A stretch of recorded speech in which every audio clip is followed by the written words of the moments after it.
Farmers are fed up, and they're not staying silent. After years of being locked out of their own equipment by John Deere's restrictive policies, the very people who feed the world are saying enough is enough. What started as frustration has now ignited a nationwide battle for the right to repair, one that could reshape the future of agriculture and our food supply forever. John Deere has been a name synonymous with farming for as long as most of us can remember. Founded way back in 1837 by a blacksmith from Vermont, it wasn't just any old company, it was a game changer. Back then, farmers faced grueling challenges with tough, unyielding soil, and along came John Deere with the steel plow. It wasn't just a tool, it was a lifeline that revolutionized farming, making it more efficient and productive. Over the decades, they created tractors, harvesters, and other machines that made life easier and productivity skyrocketed. Farmers trusted John Deere not just as a brand, but as a partner, one that had their backs and helped feed the world. But somewhere along the way, that trust started to crack. Slowly, Deere began shifting gears, and not in a way that helped farmers. Instead of continuing to empower the very people who kept them in business, they tightened their grip. Their advanced technology, which once symbolized progress, became a weapon of control. Proprietary software embedded in their machines turned basic repairs into a nightmare. Farmers couldn't even fix their own equipment without jumping through John Deere's hoops that came with a hefty price tag. Suddenly, owning a John Deere machine felt more like renting it, with John Deere calling all the shots. As the shift unfolded, farmers, those hardworking, salt-of-the-earth folks, began to feel something they hadn't felt before: powerlessness.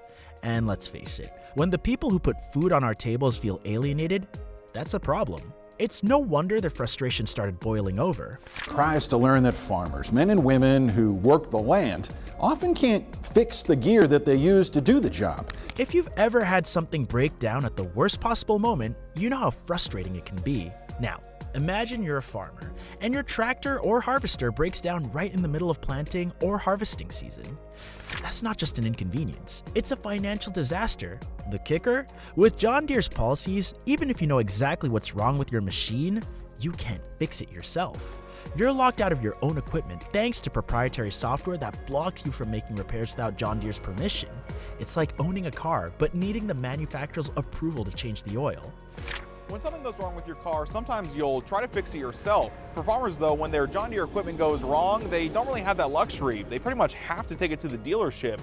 Farmers are forced to rely on John Deere certified technicians, and it's not cheap. These repair calls often come with inflated costs, delays, and even worse, the possibility that the part they need is no longer supported. Can you imagine watching your crops wither because you're waiting on a repair you could have done yourself in an afternoon if only you had the access to the tools? The real-life impact is brutal.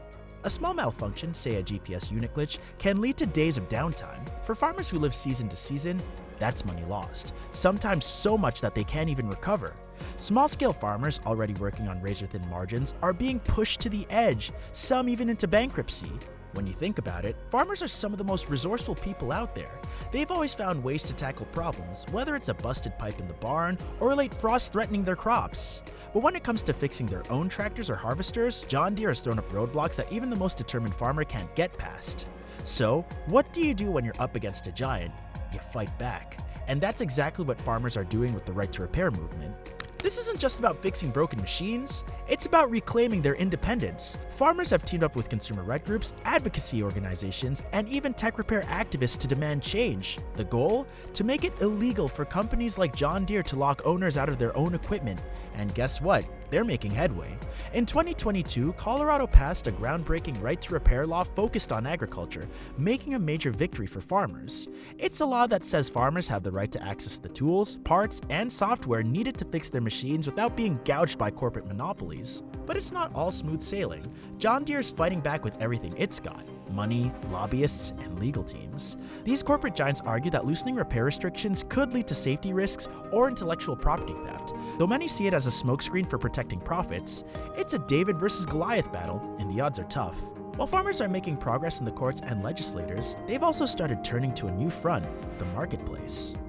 Companies like Kubota, CNH Industrial, AGCO Corporation, and even Caterpillar have swooped in, offering what John Deere refuses to: flexibility, fair repair options, and the promise of treating farmers like partners instead of cash cows. It's no wonder John Deere's sales are plummeting. By the third quarter of 2024, their sales had dropped to a staggering 27.6% compared to the same period the year before. Meanwhile, competitors were thriving. Kubota, for example, is winning over smaller-scale farmers with affordability, compact tractors, and no strings attached when it comes to repairs. CNH Industrial, the parent company of Case IH and New Holland, is betting big on advanced precision agricultural technologies, directly taking on Deere's core market.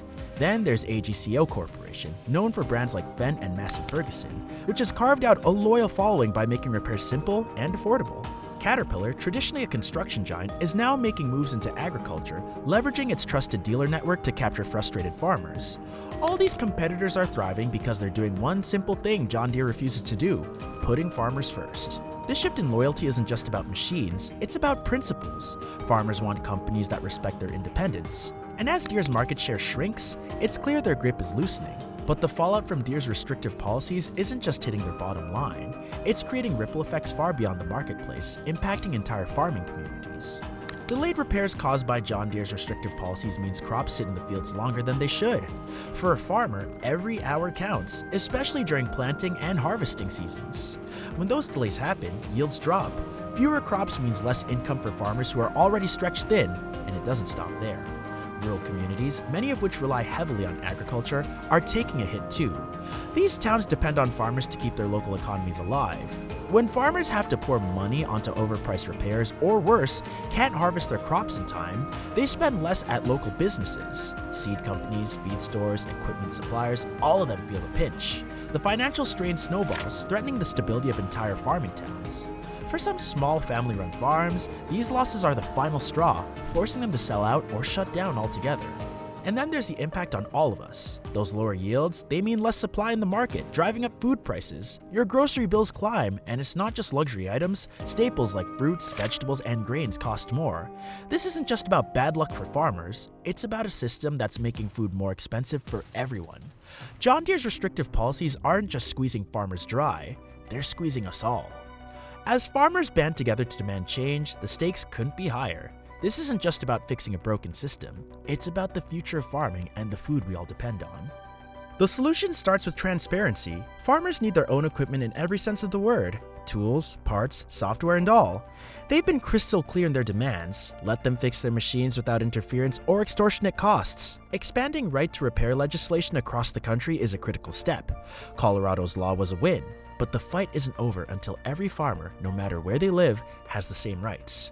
For John Deere, the choices they make now will determine their future. They can double down on their current path and risk even more market share and goodwill.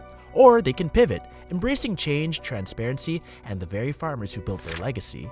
This isn't just a fight for fairness. It's about creating a farming industry that can weather the challenges ahead and feed the world.